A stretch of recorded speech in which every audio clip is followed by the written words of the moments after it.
উখিয়ার ২০ নম্বর ক্যাম্পে ইফতারের অপেক্ষায় লাখো মানুষ। বাংলাদেশে আশ্রয় নেওয়া রোহিঙ্গা জনগোষ্ঠীর সম্মানে প্রধান উপদেষ্টার এই আয়োজনে সাদা পাঞ্জাবি পরে অংশ নিলেন জাতিসংঘ মহাসচিব। ইফতারের আগে আয়োজিত সমাবেশে আন্তোনিও গুতারেস বলেন, মুসলিম বিদ্বেষ থেকেই মিয়ানমারের হত্যার ঘটনা ঘটেছে। মর্যাদাপূর্ণ প্রত্যাবাসনই এর সমাধান। They want to go home. Myanmar is their homeland, and returning in a safe, voluntary and dignified manner is the primary solution for this crisis. পবিত্র মাহে রমজানের এমন স্নিগ্ধ সন্ধ্যায় প্রধান উপদেষ্টার সৌজন্যে লাখো রোহিঙ্গা অংশ নিয়েছেন এই ইফতার আয়োজনে, যেখানে তাদের হাতের প্লেকার্ডে গণহত্যার বিচারের দাবি যেমন রয়েছে, একই সঙ্গে স্বদেশে ফেরার আকুতিও রয়েছে।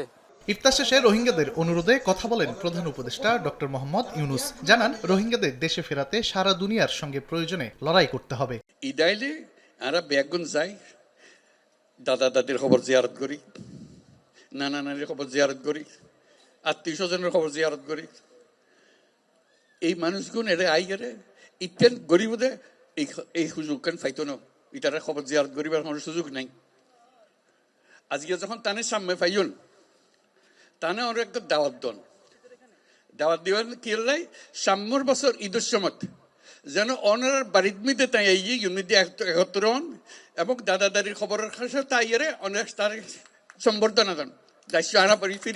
ইফতার মাহফিলে পররাষ্ট্র উপদেষ্টা, সেনাপ্রধান সহ দেশি বিদেশি সংস্থার প্রতিনিধিরা অংশ নেন। তানভীর হাসান মেঘ, সময় সংবাদ, ঢাকা।